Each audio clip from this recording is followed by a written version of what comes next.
Bueno, ya estamos de vuelta, les decía, eran 30 segundos y vamos con el análisis. Iván Ayala, profesor de Economía en la Universidad Rey Juan Carlos, ¿qué tal? ¿Cómo está?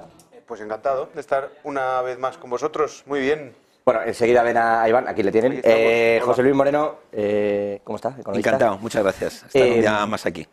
Veíamos los precios en España, precios de los alimentos. Bueno, más allá de todo eso, los precios están disparados en líneas generales. Y quien tiene un problemón es el gobierno de Reino Unido con todo este tema. Se las prometían felices, de hecho era el único país para el que JP Morgan había dicho que en este año se iba a alcanzar el 2% de inflación. Cuando empezó a sacar el Banco de Inglaterra, a subir tipos. Ahora se habla de que puede haber hasta 40 puntos más de subida por parte del Banco de Inglaterra, una inflación descontrolada y Rishi Sunak penando en lo que iba a ser un gobierno de un estadista entre problemas con unos, problemas con otros, impuestos que no declara su mujer y ahora la inflación disparada que no consigue controlar. De hecho, creo que tenemos por ahí un gráfico, no sé si podemos enseñarlo enseguida, pero ahora vamos con ello. ¿Qué está pasando y por qué da igual lo que ocurra? Sigue habiendo unos... O sea, tiene que ver con eso que decimos siempre, de es que esto no viene de la demanda.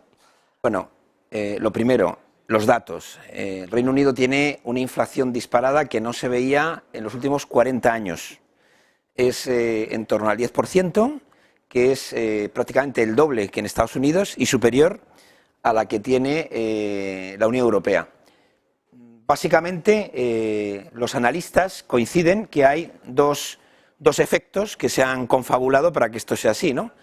Primero, uno que comparte con los Estados Unidos, que es la poca oferta laboral que tiene, es decir, tiene mayor demanda de empleo que la oferta que tiene, entonces esto está encareciendo mucho los productos debido al cierre por el Brexit, por un lado, y por otro lado, a las grandes bajas en número por el COVID. Hay cerca de 2.700.000 personas que están en teoría de baja por el COVID. 2.700.000 personas, exactamente 2.570.000 personas que dicen que están de baja por el COVID, entre otras cosas por el colapso del NHS, que es la seguridad social, es la sanidad británica. Como la sanidad británica no les recibe, no les atiende y no les cura, pues hay un grupo muy numeroso, 2.570.000 personas que están de baja, que no están yendo a trabajar. Por otro lado, esas bajas que habitualmente se cubrían con inmigración, esas reglas tan estrictas que tiene el Reino Unido para acceder al mercado laboral, está haciendo que esos puestos o no se cubran, o si se cubren es con unos salarios mucho más altos. Es decir, tenemos un mercado laboral muy tenso como el de Estados Unidos, pero a diferencia del de Estados Unidos, que es por un dinamismo, aquí realmente es porque no hay oferta laboral, no hay, digamos, gente que quiera trabajar, que pueda trabajar. Y el segundo aspecto, que también en este caso comparte con la Unión Europea, pero acelerado, es todo el shock energético que ha tenido. La subida de precios energéticos en el Reino Unido está en torno al 60%, mucho más que la media de la Unión Europea. ¿Sacaron aquellos paquetes de ayuda? Perdona. No, y termino ya con otro tema, y es todo lo que tiene que ver con la cadena de suministro, que tiene un shock. Es decir, Reino Unido es una isla que además está aislada, ha salido de la Unión Europea con el Brexit, y algunas cosas que en los mercados europeos podemos comprar de una forma razonable o que tenemos acceso a esos productos, en algunos casos, aunque sea a un precio caro, en el Reino Unido directamente no lo tienen. Cuando tú vas a ver un supermercado en el Reino Unido, sí, no hay tal producto. Hay algunas cosas que ya no hay, y cuando las hay, con un precio desorbitado. Claro, pues sacaron, decía yo, esos paquetes especiales para que no se pagaran más de 15.000 libras en el año a través de National Grid, con esto de la energía, digo. Claro. Y con eso es con lo que dijeron, va a bajar la inflación. Y tampoco, de hecho han llegado al punto de que lo que están es planificando cortes. Claro, y de hecho yo creo que en ese gráfico se ve muy bien lo que está ocurriendo en Reino Unido. José Luis ha descrito un poco los tres grandes problemas o cuellos de botella, como queramos llamarlos, a los que se enfrenta el Reino Unido, pero fijaos cuánto ha incrementado la inflación, está por encima de diciembre de 2022, y los salarios nominales, eso donde pone wages, han crecido alrededor del 6%, pero tú fíjate la caída de los salarios reales precisamente por ese incremento de la inflación. Esto es lo que está ocurriendo precisamente en Reino Unido, y esto es a lo que se va a enfrentar Rishi Sunak, entre otras cosas, porque lo que estamos viendo es el intento pues, de ciertos grupos de trabajadores por recuperar ese poder adquisitivo que han ido perdiendo. Esto genera la inflación o la espiral inflacionaria esta tan temida y que no está ocurriendo. Que podríamos llegar a una estanflación si esto perdura y perdura. Si perdura y las tasas de crecimiento caen y la inflación sigue creciendo, desde luego. Pero lo que estamos viendo son estos efectos de segunda vuelta que en Reino Unido se están poniendo de manifiesto realmente de manera bastante importante. Vosotros fijaos que los salarios reales han caído hasta un 3,2% y los subsidios de desempleo, el poder adquisitivo de los subsidios de desempleo ha caído hasta un 12%. Es decir, se está concentrando mucho en lo que llevamos de año, en 2023. Se está concentrando mucho y esto está generando unas tensiones sociales que difícilmente van a poder ser resueltas con las políticas que están poniendo encima de la mesa Rishi Sunak. Esto que estás comentando, estas políticas sociales que están intentando mitigar, bueno, pues claramente no están sirviendo para absolutamente nada y desde luego no para contener la inflación, pero no para contener esas espirales de las que estábamos hablando. Hablas de Rishi Sunak. La semana pasada hubo elecciones locales y se han dado una castaña importante los conservadores al punto de que es su peor resultado desde el famoso miércoles negro que tuvieron, suspendieron incluso la libra esterlina. Pero que es menos de lo que se esperaban. Se esperaban mucho más. Claro, pero o sea, a raíz de esas locales se esperaba mucho más porque esperaban que hubiera un auge de los laboristas que tampoco ha terminado de darse, pero hay independientes o grupos de los verdes ganando en sitios donde no habían ganado en su vida.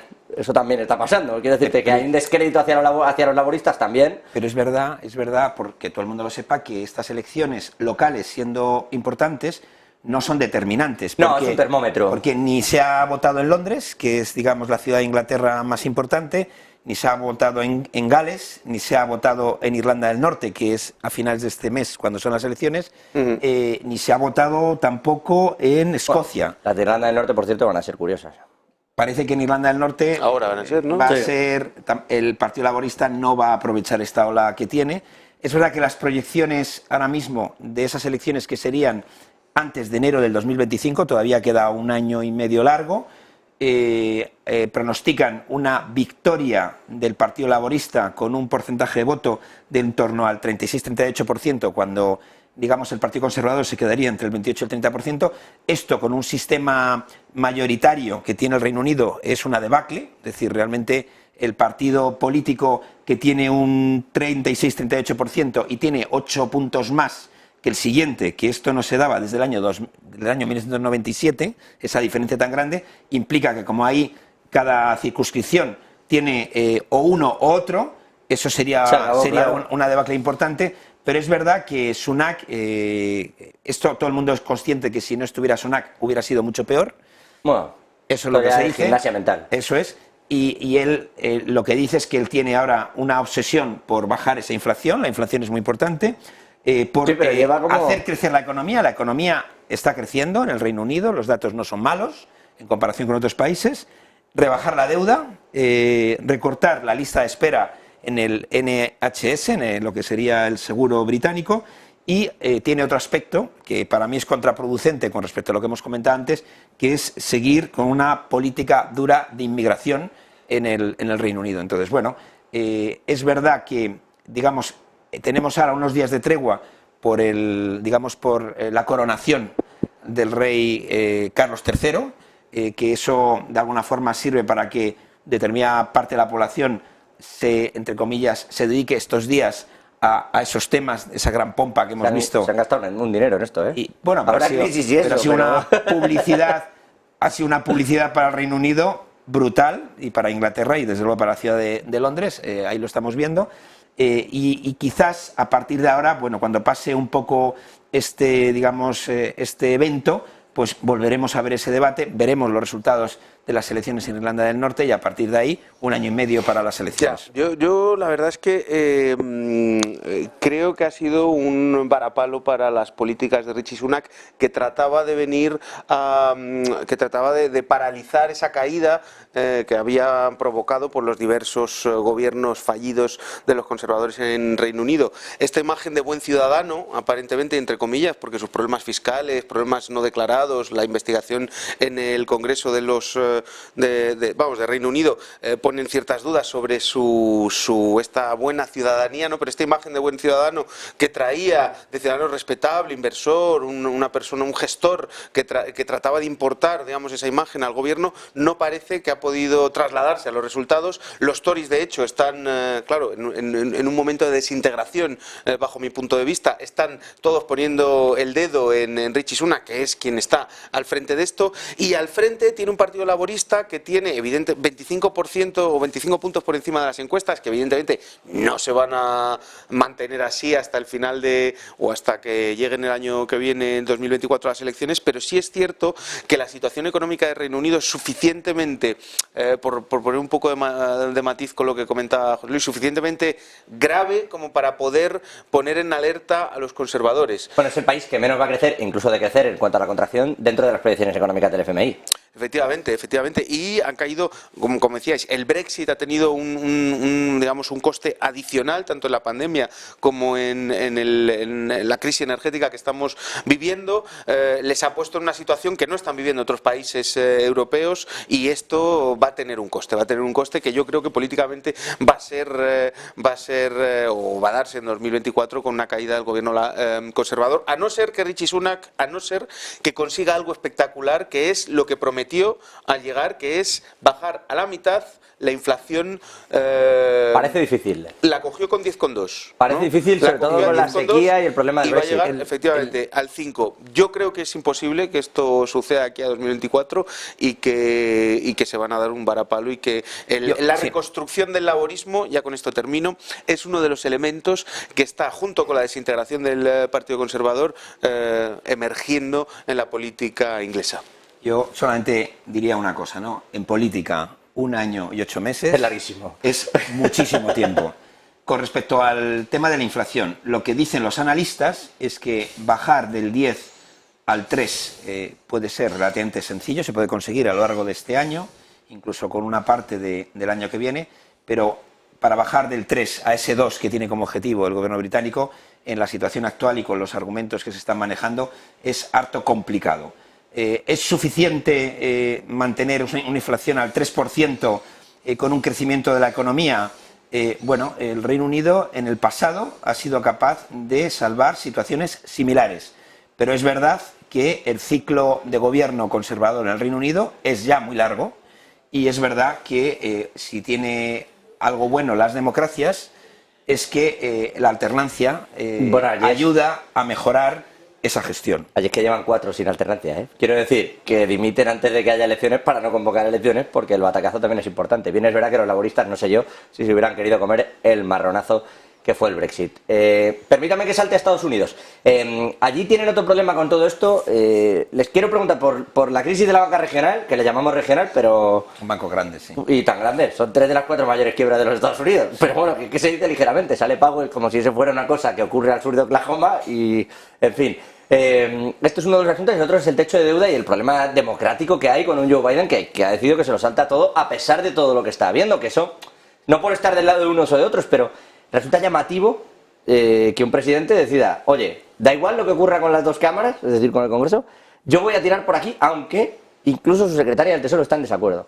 A ver, yo lo llamaría, como lo ha llamado Yellen, una crisis institucional. No lo llamaría, o sea, quiero decir, aquí hay un problema. Se aprueba un presupuesto con unos gastos y unos ingresos por parte del Congreso de los Diputados, y simplemente la acción económica que necesita esta digamos, particularidad de Estados Unidos, que cada vez que se tiene que incrementar la deuda tiene que ser aprobado por el Congreso, pero que no tiene nada que ver con una cuestión económica, es una cuestión política que no tiene nada que ver con la sostenibilidad de la deuda en Estados Unidos, y que está poniendo en peligro, es decir, una decisión política, cálculos políticos tanto de los republicanos como los demócratas pueden poner en peligro la recuperación y acercar a Estados Unidos a la recesión y por ende al resto del mundo. Pero esto no tiene nada que ver con una cuestión de legitimidad democrática. Joe Biden tiene unos presupuestos y puede realizar, y puede realizar, igual que digamos, si el Claro, Congreso para que está bloqueado de la forma que está bloqueando los republicanos, porque recordemos que las últimas 2017, 2018, 2019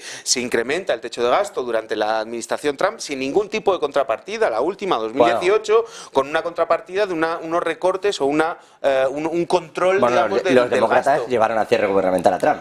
Bueno, 2017, quiero decir 2018 que esto y se ha hecho siempre. 2019... Dice esa particularidad de Estados Unidos, es una particularidad que lo que hace es controlar, fiscalizar en qué vas a hacer el exceso de deuda, que no es, no es otra cosa que eso. Bueno, no es que haya un problema con la deuda, sino que dicen, bueno, pero ¿para qué la quieres? Bueno, pues recortamos aquí y entonces te la apruebo. No, pero es que, a ver, pero vamos a ver. Pero que lo han hecho también, que lo hace todo el mundo. O sea, Es decir, se lo hicieron los demócratas a Trump. Y a Obama también se lo hicieron. Eso es. Se ha hecho siempre, en los 3 últimos años, durante la presidencia de, bueno, 2017, 18 y 19, se aprueba sin ningún tipo de contrapartida por parte de los demócratas a Trump el incremento de deuda. Entonces, hay que poner en contexto, es verdad que en uno de los años se lleva la cuestión política a ese punto, pero hay que ponerlo en contexto. Y estamos en una situación que yo creo que en Estados Unidos lo que no hace falta es un bloqueo de la deuda en estos momentos, con lo del real estate y con la cuestión inflacionaria. A mí me parece que la situación menos democrática es impedir que si un Estado necesita emitir deuda, la emita a través de un presupuesto, que esto es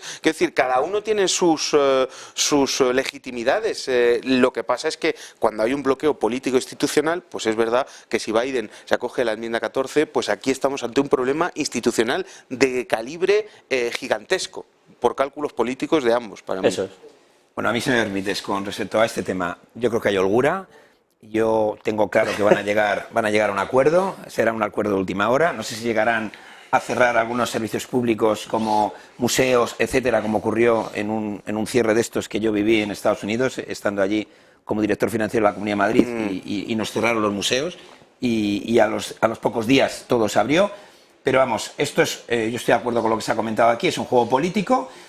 Al final el Partido Republicano no tiene mayoría en el Congreso, el Partido Demócrata no tiene mayoría en el Congreso y de alguna forma piensa el Partido Republicano que este es un mecanismo de debilitamiento de un presidente que es verdad que no le gusta llegar a acuerdos. A diferencia de otros presidentes, el presidente Biden no es un ejemplo a la hora de llegar a acuerdos y aquí algún tipo de acuerdo. Pero es que ni se ha sentado, que es curioso, porque Obama se sentó e intentó negociarlos. Luego a eso me refiero. Trump incluso se sentaba a negociarlos. Pero bueno, Biden está en otra historia. Yo creo que también la invasión de Ucrania hace que los líderes mundiales sean mucho más duros y menos dialogantes.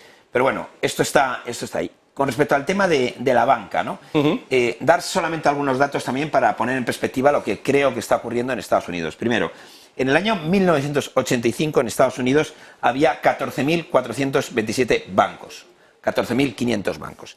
Y en el año 2022, de esos 14.500 bancos, quedan 4.706. Es decir, ¿Cómo? 4.706. Es decir, en Estados Unidos hay muchos bancos.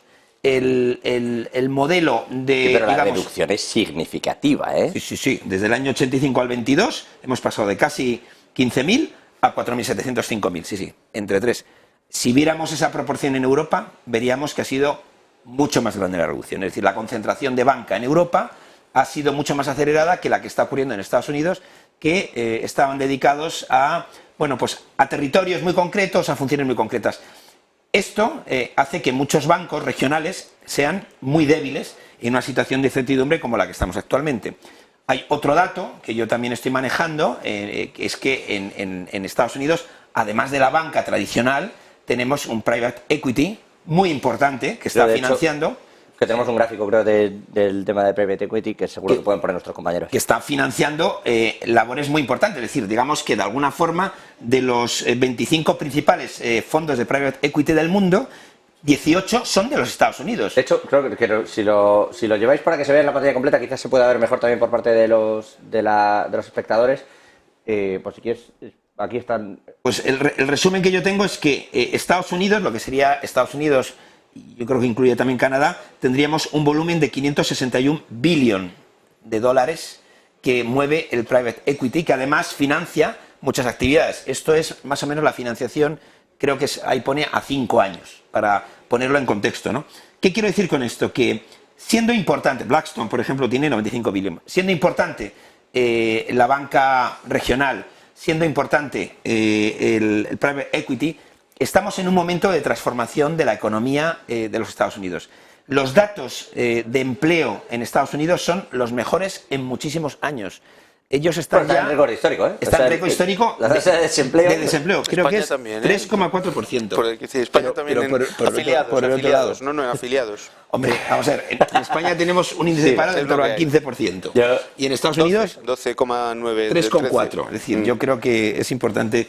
Y luego se está produciendo en Estados Unidos algo que no se produce quizás en España, eso lo estás diciendo tú, que es el crecimiento de sueldos. En Estados Unidos se está produciendo crecimiento de sueldos. ¿Esto qué significa? Que la economía americana está tirando. En un proceso de ajuste como este, bueno, pues tenemos todo lo que está ocurriendo con los tipos fijos, cambio de tipos de interés, está habiendo salida de depósitos, pero es verdad que, digamos, el gobierno de una forma o de otra está cubriendo ese dinero de los depositantes y bueno, es de verdad, una forma o de otra, ¿no? De una forma o de otra. Está llegando el sistema de reaseguros, está llegando el Tesoro y está llegando la Reserva Federal a decir que hay liquidez para fondos que no estaban ni asegurados. Bueno. Mientras los bonistas...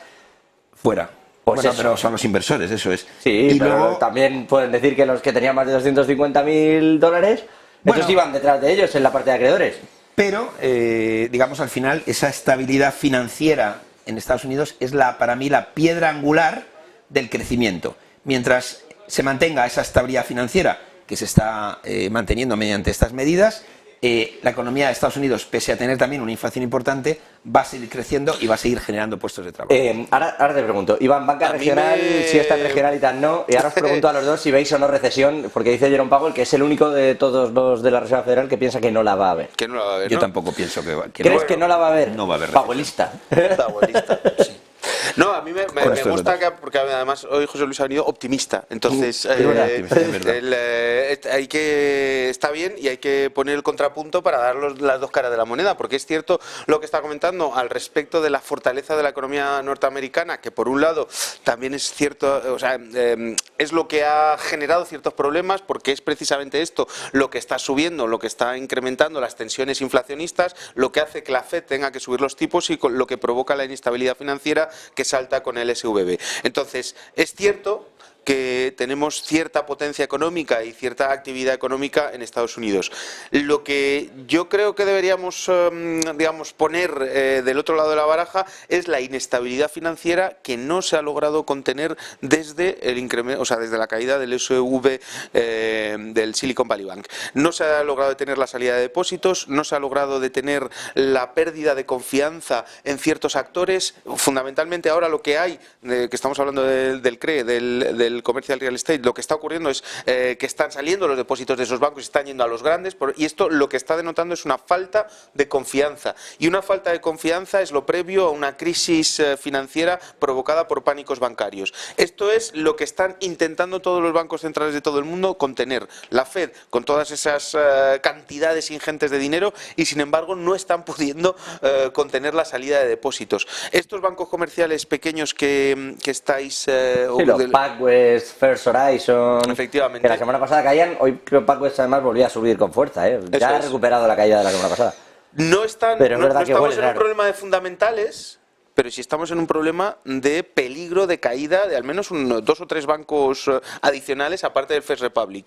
Las ventas en corto del First Republic están al 36%, los de los bancos que pueden caer están al 25 o 26% del total de las acciones que están comercializadas. Entonces, estamos en un momento donde, por un lado, hay gran incertidumbre de los mercados y, por otro lado, hay actores que están intentando sacar provecho de esa gran incertidumbre. En Estados Unidos, ¿qué se está hablando en estos momentos? Dos cosas. Uno, incrementar el seguro de los $250.000 a otros depósitos más grandes, principalmente para que lo grande, y segregar las cuentas. Es decir, ciertas cuentas podrían tener ese seguro más grande y otras cuentas no. De tal forma que los grandes inversores podrían evitar tener que sacar su dinero para irse a los grandes.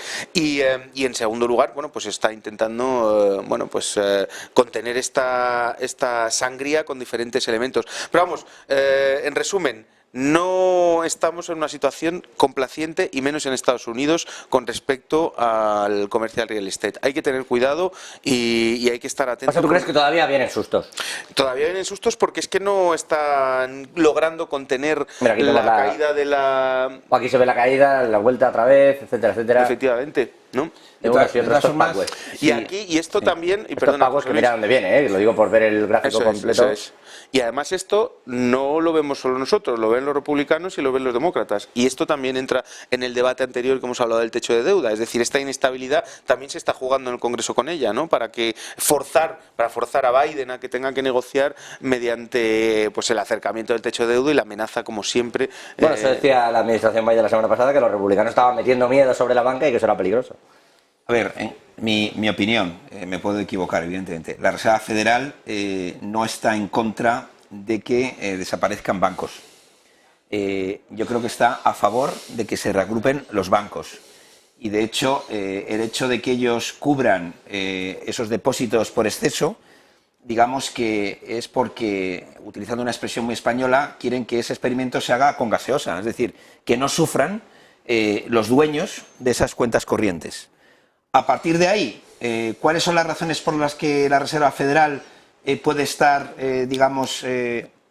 dejando que esto ocurra? Bueno, porque no olvidemos, y yo lo he dicho en varias sesiones anteriormente, detrás de todo esto está la famosa moneda digital de la Reserva Federal.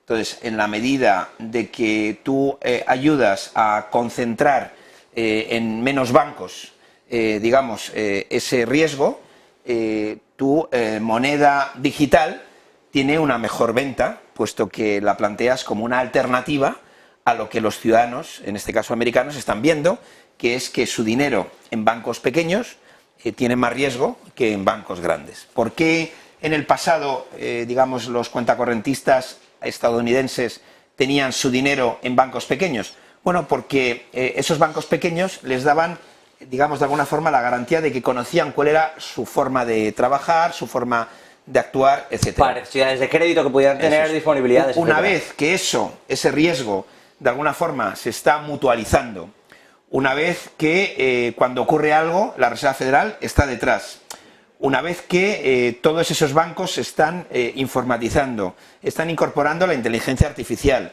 a la hora de, por ejemplo, ver a quién prestamos y a quién no prestamos dinero, pues la ventaja competitiva que tenía un banco pequeño deja de tenerlo. Si además muchos de estos bancos han invertido en deuda del Tesoro, que estaba a tipos muy bajos, y esos bonos los tienen que vender ahora en un mercado secundario que no se los compra ni siquiera al precio que tenían, pues tenemos la tormenta perfecta. Pero, desde luego, para mí, la Reserva Federal de los Estados Unidos no es ajena a ese proceso de reordenación de la banca que se está produciendo en Estados Unidos. Fíjate, José Luis, que se calcula que los bancos norteamericanos tienen alrededor de 2 billones con B de dólares de pérdidas no reconocidas con los diferentes tipos de activos que mantienen, entre otros ellos la tienen deuda, un sistema directo diferente al europeo, contabilización donde tienes de que las hacer pérdidas, o las pérdidas potenciales, vamos. Al mercado prácticamente lo tienes que hacer, bueno, pues con, no voy a decir diario, pero con una periodicidad más grande que la que tienen los bancos. Pues de esos bancos, si la mitad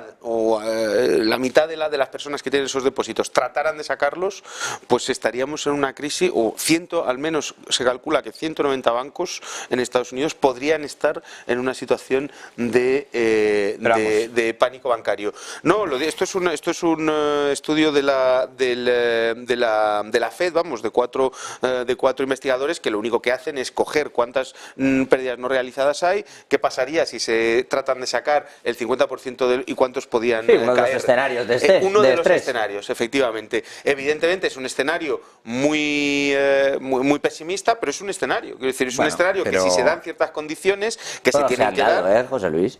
Pero que venimos de 4 quiebras bancarias. Sí, pero que el impacto que han tenido esas quiebras bancarias sobre la confianza de los ciudadanos en su sistema bancario ha sido irrelevante desde el punto de vista irrelevante. Están saliendo depósitos a una tasa histórica que no hemos visto en los últimos 30 años. Porque tú tienes la libertad, como depositante en un banco, de cambiar dónde quieres tener tu dinero. Sí, pero que eso genera quiebras. Pero las quiebras con garantías de los depósitos de los que tienen esos depósitos no tienen tanta importancia como las quiebras de los bancos, de los países, donde el sistema financiero... Yo en lugar de hablar de quiebras, hablaría de reagrupación del sistema bancario y de reordenación del sistema bancario. No hay espacio en Estados Unidos para 4.000 706 bancos. Disculpa, José Y Luis, eso lo si sabe hay todo el una mundo. Sobre todo lo sabe JP Morgan. Si hay una Que es reestructuración el del número sistema uno. bancario, hay una crisis financiera. Esto es así. O sea, Crisis y oportunidad son sinónimos. Bueno, llamémoslo, o sea, esto es Lacan y la resignificación de los significantes. Pero en cualquier caso, una crisis es una crisis en donde desaparecen bancos porque no son solventes y son absorbidos por otras. Esto en España ha ocurrido, o sea, ha desaparecido la mitad del sistema bancario en un año, fueron las cajas y se reabsorbieron. Eso es una crisis. Si desaparecen la mitad de los bancos Aquí en cuando Estados pasó Unidos... cuando pasó eso, decidimos dejar de llamar bancos a las cajas. Efectivamente, ya está. No pasa nada. Para que no hubiera problema. Lo que han desaparecido aquí son cajas, sobre todo. Bueno, Bueno, eran bancos, quiero decir, las cajas Sí, eran postales bancos. son Lo que pasa es que decidimos llamarlos cajas para que no hubiera problema. unas, Y de hecho, instituciones crediticias reconocidas que existen en Sí, todo el sí, mundo. sí, han Es decir, desaparecido no- bancos. Sin duda, sí, sí. y con la misma connivencia. Aquí vimos desaparecer a Popular con la connivencia del gobierno, como acabamos de ver, por ejemplo, desaparecer a Fair Republic con la connivencia de JP Morgan y de la Reserva Federal, que sabía perfectamente que un tipo como la gente que está llevando JP Morgan, siendo consejeros de Fair Republic, sabían cuál era el balance, hicieron una oferta estúpida, me vais a perdonar, que además atentaba contra la ley de monopolio de Estados Unidos, sabiendo que iba a ser que no, y cuando quiebran ya no hay ley de antimonopolio y me queda el banco, que es exactamente lo que ha ocurrido con JP Morgan y que aquí se hizo también con el Popular. O sea que esto... perdón. No, hay una cosita también, con el Popular se prueba por primera vez el nuevo mecanismo de resolución en Europa. Primera y única vez. Sí, el Y MED. única. Eso es. Primera y única. sí. Y no, pero quiero decir, es Y un euro sintomático. creo que fue la compra. Un euro, igual que se vendió Bueno, el SVB. decían en el que en el Santander que también se quedaban con la deuda y que bueno, no hablaban del sistema de garantías que había detrás, ni de que los DTAs también estaban asegurados si había problemas, en fin. Pues eso, ¿no? Que eso es dinero de todos, ¿eh? Lo digo porque se dice que solo se rescata las cosas. Ya lo digo yo, para que no lo digáis vosotros. No me queda tiempo, pero no me quiero ir sin preguntaros por, ya que estamos en Estados Unidos, con las relaciones entre Estados Unidos y China, con todo lo que se está haciendo para con Taiwán, esta semana están viajando a Singapur. Para hacer un poco más o menos lo mismo que está haciendo con Taiwán, Estados Unidos, que es, oiga, profundicemos en nuestras relaciones con Singapur y ya dicen que no tienen problemas, ha dicho el Departamento de Estado de Estados Unidos, que no tienen problemas con la política de una sola China, que lo entienden y respetan. Sí, Singapur es el primer inversor en China. Y viceversa. O sea, quiero decir, un gran receptor de riqueza china. Pero es verdad que digamos, la transferencia de tecnología entre Singapur y China tiene que ser revisada y yo creo que esa es la principal propuesta que tienen los Estados Unidos en su visita a Singapur. Yo quiero recordar nada más que Singapur realiza unas maniobras militares con China hace poco menos de un mes, unas labores militares conjuntas y está intentando pues surfear un equilibrio francamente muy difícil entre tener estas relaciones con Estados Unidos y mejorarlas y no perder la buena relación que tiene con China, porque entre otras cosas es uno de los grandes gestores de riqueza de las élites chinas y por tanto no pueden tener una mala relación con este país. Esta es la realidad de Singapur, un paraíso fiscal, la Suiza asiática, lo podemos llamar así si queréis llamarlo, donde están recibiendo y, en fin, mucho dinero, no solo de China, pero de otras partes del mundo, y de ahí viene su poder. ¿Me permites un apunte sobre Singapur? Singapur caza talento en la India y en China a cambio de dar la nacionalidad de Singapur a aquellos ciudadanos chinos y familias o de la India que quieran hacer un salto social basado, bueno, en su talento, en ser números unos en cualquiera de las profesiones que luego tiene Singapur. Los nexos de unión entre China y Singapur son muy fuertes. Y bueno, ya José Luis Moreno, economistas, siempre es un gusto escucharos y veros. Igualmente, Un placer. Un placer. Vamos con el resto de cuestiones económicas en apenas